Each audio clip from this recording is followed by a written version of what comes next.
اساں نماز دی حفاظت چھوڑ دیتی ہے، میرے رب نے ساڑی حفاظت چھوڑ دیتی۔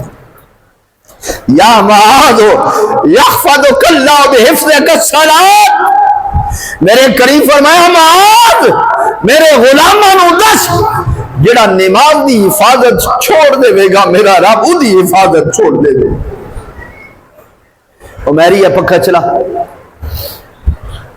آج مسجدوں دے اندر جاؤ، خطبہ حضرات ہر قسم دے فرقے نو لے کے ہر قسم دے فرقے نو ہائی لائٹ کر رہے۔ اج وقت یہ دور ہے فرقیاں دا دور نہیں، حضور دی امت دی اصلاح کر، حضور دی امت دی اصلاح کر، حضور دی امت نو اس طرح اللہ اور اس کے رسول صلی اللہ علیہ وآلہ وسلم دے احکامات دس کہ حضور دی امت اللہ اور اس کے رسول دی حکمت عمل کرن والی بن جائے۔ کیا یہ ساری چیزاں ساڑھے اندر پائیاں جاتی ہیں؟ التائب نالعابد نالحامد نالساہح نالراکع نالساجد، یہ ساری چیزاں ساڑھے اندر پائیاں جاتی ہیں۔ اور یہ بات یاد رکھنا، لیس البر ان تولوا وجوہکم قبل المشرق والمغرب، قرآن آکھ دے نیکی صرف اے نہیں کہ مشرق تے مغرب دی طرف منہ کر لینا، ولکن البر من آمن باللہ والیوم الآخر والکتاب والنبیین وآت المال والملائکۃ وآت المال علی حبہ مسکینا ویتیما واسیرا۔ نیکی یہ وے لیس البر ان تولوا وجوہکم قبل المشرق والمغرب، صرف نماز پڑھ لینی ٹھیک ہے نیکی ہے، لیکن فقط اے نیکی نہیں، ولکن البر اے بھی نیکی ہے، اے بھی نیکی ہے۔ کیا یتیمہ دا حق یتیمہ تک پہنچ رہی ہے؟ کیا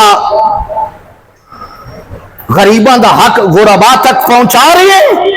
کیا اپنے مال دی زکاة ادا کر رہے ہیں؟ کیا صدقہ و خیرات ادا کر رہے ہیں؟ کیا محلے دار تیرے راضی ہے؟ ابو داؤد شریف ہے،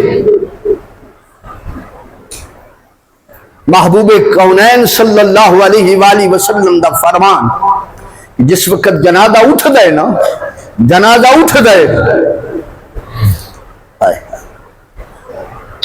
جنازہ اٹھ دے،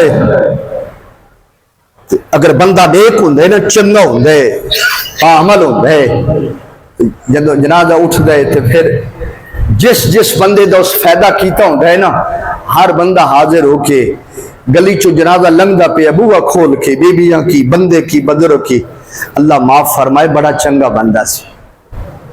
یہ گل ہوندی ہے نا، اللہ انہوں بخشے حاجی صاحب بہت اچھے سن، اللہ انہوں دی مغفرت فرمائے بہت مہربان سن۔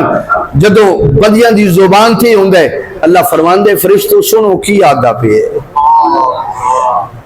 اللہ فرماندے فرشتوں سنو میرے بندے دے بارے کی آکھ دے پین، مالک ہر کوئی دی تعریف کردہ پہ ہے، ہر کوئی یہ یاد ہے اللہ انہوں بخشے بہت چنگا سی، اللہ انہوں بخشے بہت مہربان ہاں، اللہ اس کی مغفرت فرمائے، غریبان دا خیر خواہ سی۔ اللہ فرماندے پھر تساں گواہ ہو جاؤ میں بخش دیتا ہے،